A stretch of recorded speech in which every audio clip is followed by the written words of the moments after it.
পুত্রদা একাদশীর মাহাত্ম্য। জ্যোতিষ্ঠির বললেন, হে কৃষ্ণ, পৌষ মাসের শুক্লপক্ষের একাদশীর নাম কি? বিধিও বা কি?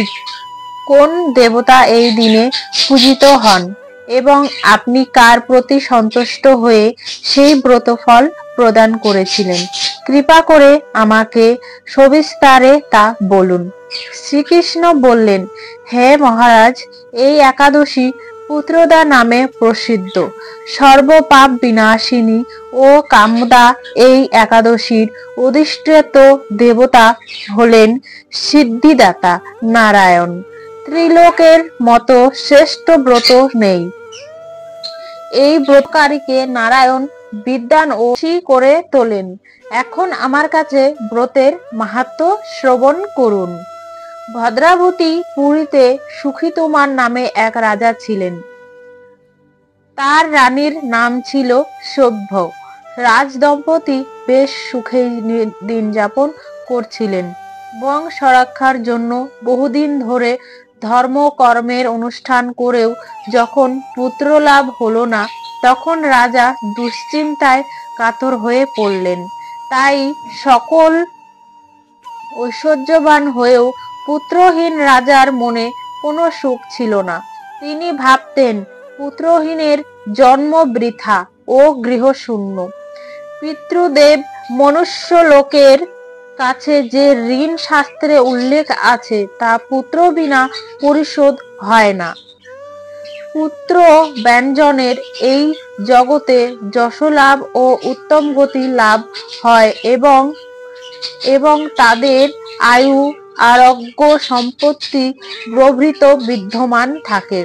নানা দুশ্চিন্তাগ্রস্ত রাজা আত্মহত্যা করবেন বলে স্থির করলেন।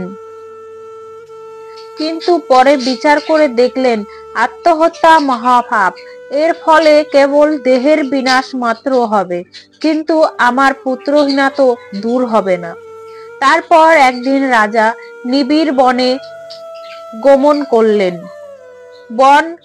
বন ভ্রমণ করতে করতে প্রহর অতি ক্লান্ত হলে রাজা ক্ষুধা তৃষ্ণায় অসুস্থ কাতর হলেন। এদিক ওদিক জলধির অনুসন্ধান করতে লাগলেন। তিনি চক্রব্যাঘ, রাজহংস এবং নানা রকম মাছে পরিপূর্ণ একটি মনোরম সরোবর দেখতে পেলেন। সরোবরের কাছে মুনিদের একটি আশ্রম ছিল। তিনি সেখানে উপস্থিত হলেন।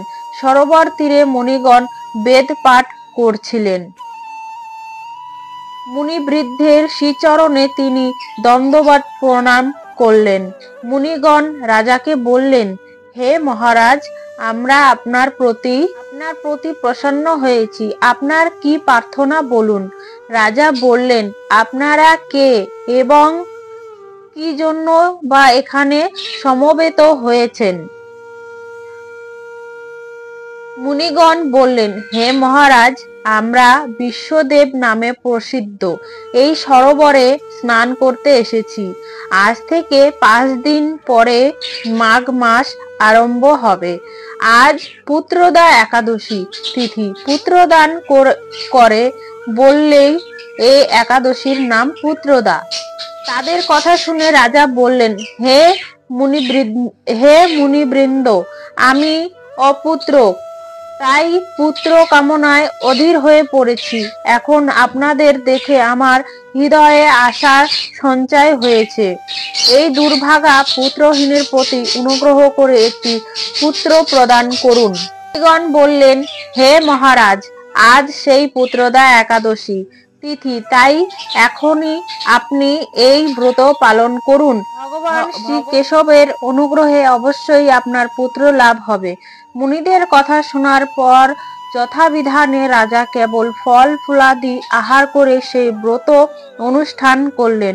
দ্বাদশী দিনে উপযুক্ত সময়ে শস্যাদি সহযোগে পালন করলেন। মুনিদের প্রণাম নিবেদন করে নিজ গৃহে ফিরে এলেন। ব্রত প্রভাবে রাজার যথাসময়ে একটি তেজস্বী পুত্র লাভ হলো। হে মহারাজ, এ ব্রত সকলের পালন করা কর্তব্য। মানব কল্যাণ কামনায় আপনার কাছে আমি এই ব্রত কথা বর্ণনা করলাম। নিষ্ঠা সহকারে যারা এই পুত্রদা একাদশী ব্রত পালন করবে পরিত্রাণ লাভ করবে।